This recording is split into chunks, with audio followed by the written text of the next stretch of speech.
In order to earn the Mastery Exo outfit, you have to complete all 6 of the Exo Movement challenges. While not nearly as difficult as a lot of the other challenges in this game, they can be very time consuming. One such challenge is the Coming In Hot challenge. Earn 250 kills from boost slams. In my opinion, all 6 challenges offer some of the best looking calling cards in the entire game.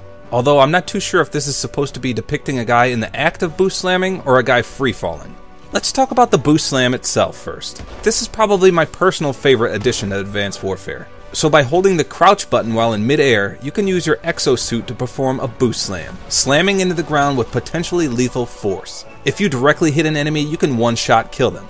If you land very close, however, you may stagger them slightly. The perk Overcharged also has the secondary benefit of giving you a wider concussion effect. I personally enjoy this effect, as it'll actually show you the shockwave with the perk equipped. Without it though, you don't see or hear the thud it produces. I almost wish this type of ability was in every Call of Duty game. During the Black Ops 3 beta, I was quite disappointed to find out that I couldn't do a boost slam type ability. It's just so satisfying and enjoyable to drop a Macho Man Randy Savage elbow from the sky onto someone's head. If you manage to get 3 boost slam kills in a single match, you're rewarded with the Jack Boots. Likewise, if you can get 4 boost slam kills in a match, you receive the Jackboot Shin Guards. Despite looking amazing, both of these are timed gear and sadly only last 30 minutes. Let's talk strategy then. This is one of those challenges that everyone should eventually get since everyone can perform the boost slam. However, I'm here to help you do it as fast as possible. Of course, if you just want to casually add the boost slam into your repertoire, you'll end up getting it sooner or later. For example, just casually dive bombing a flag in domination on every chance you get will eventually reward you with some boost slams. The ideal strategy, however, comes from an unlikely game mode, One Shot. By far, this game mode allows you the least amount of risk and the largest reward when it comes to boost slams. Think about it. If you're playing a normal game mode such as domination and you're actively going for boost slams, you're already at a disadvantage. Everyone gets to set their own classes and pick their best weapons. Now let's think about the One Shot mode. Everyone has to use the same weapon and more or less the same classes. So which would you rather do? Attempt to boost slam against people using ASM-1 speakeasies who can mow you down instantly? Or attempt to boost slam against people all using sniper rifles, which are slow to reload and can only shoot 1 bullet at a time. You need to always be thinking of the strategy involved when doing these types of challenges. Speaking of classes, let's quickly go over the 5 options you have to select from in the one-shot game mode. There's Hard Scope, Zoomed, 4X, Ace, and Irons. They all contain the exact same perks except for the first one, Hard Scope. This one has one additional perk, which is Peripherals, which doesn't really affect boost slamming at all. Luckily, all 5 classes contain the Overcharged and Lightweight perks. As I mentioned before, the extra concussion from boost slamming near an enemy is extremely helpful. And of course, so is the additional speed of Lightweight. They also all come with a variable grenade. 2 of the classes contain the Exo ability Cloak, while the other 3 contain Hover. In my opinion, Hover is far more useful for boost slams than Cloak, but I'll discuss that in just a second.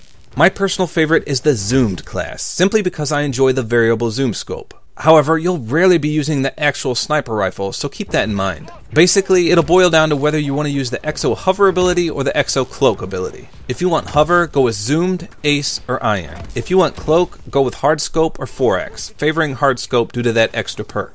Luckily, the one-shot playlist has a variety of game modes. It doesn't really matter which game mode is selected, as they all are pretty much guaranteed to give you quite a few boost slams per match. First of all, never attempt to boost slam with your sniper rifle out. Always switch to your knife first. Not only does it make you faster, but you'll be much more evasive. Hitting a moving target with the MAAWS is no easy task. With the knife out, you can dodge bullets left and right with relative ease, and then come flying out of the sky and onto someone's face for an easy boost slam. Since this is an all-sniper mode, you'll likely encounter quite a few people camping their dicks off while hard-scoping. And they'll be completely oblivious to you. Simply line up your motionless target and cold cock them from behind with the boost slam. Even if you miss, the concussive effect should give you enough time to relaunch yourself up into the air and tomahawk his face off with your foot. As I mentioned, you'll have a variable grenade at your disposal. This grenade allows you to use the stun, EMP, threat, and smoke grenades. But as a trade-off, you can't detonate them manually. It'll also take you time to switch between the different grenade types. Doing so in combat can easily get you killed, of course. So out of the grenade types, I'd rank them in the following order with regard to usefulness in helping get boost slams. EMP, stun, smoke, and then threat. I think the EMP is the most useful since it will disable your enemy's exosuit.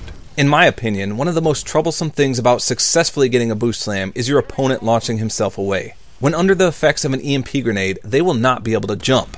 This should allow you to come soaring down with the Hulk Hogan leg drop while he's unable to boost away. The stun, while not as effective, is also helpful. In objective one-shot games, the smoke can be useful as well. Simply launch a smoke grenade on the objective and then come flying in, dropping your boot into the cloud and hoping for the best. You can do the same with the threat grenade, although I found that not to be very useful.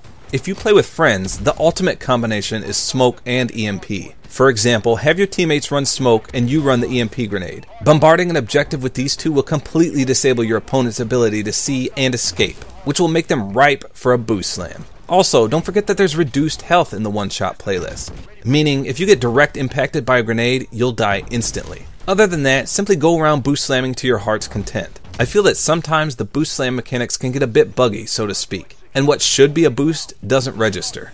Or you land directly on top of someone and it simply stuns them. I also should note that you may find yourself receiving quite a few dogfight medals, meaning both you and your opponent are in the air at the time of the kill. But I'll cover that in a different video. By the way, once your opponent sees that you're not returning fire with sniper rifles and you keep dive bombing him from above, he'll more than likely join in on the bombardment and attempt his own boost slam.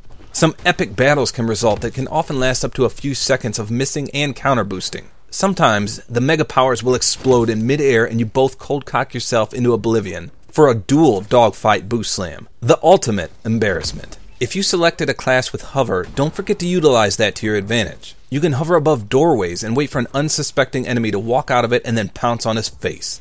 You can also use the hover ability in one of the boost slam fights I was just referring to. If you see your enemy start to attempt to counter boost slam on you, gain the upper hand with a quick momentary hover in mid-air, essentially psyching him out. He'll drop down for a boost slam of his own while you'll still be in mid-air. As soon as he lands, you drop the bomb on him. So by using these tactics, you can confidently expect to get 7 to 15 boost slams per match. The worse your opponents are, of course, the more you should expect. If you find yourself in a lobby with people who are spot on and appear to be aimbotting, you'll probably get picked off left and right. However, if you're in a Timmy no-thumb lobby, they'll be missing you constantly. Yes, your KD may take a hit, but trust me when I say it's a lot faster getting 10 or more boost slams a match in one shot than getting 1 to 2 boost slams per match casually in a normal game mode. One minor tip here, if you ever get one of those annoying care package rewards out of a supply drop, use it in the one-shot mode. For some reason, they work in this game mode, even though no other score streaks are supposed to be allowed. For example, if you get one of those care packages that come in at 2 minutes into the match and it turns out to be a remote turret, you're going to rack up some serious kills. There's no blind eye perk in the one-shot mode, so everyone will get lit up by the sentry gun. Of course, if you get the UAV or a recon drone, you won't be getting any kills, obviously. So that's all there is to it. Utilize the one-shot playlist to your tactical advantage by bonsai dropping the unsuspecting snipers. They'll have little to no means of defending themselves successfully versus a high-flying boost slammer. You'll want to dodge and weave by using the knife only while utilizing the variable grenade and either the cloak or hover ability. These tactics coupled with this game mode should definitely increase your odds of killing your enemy with the boost slam.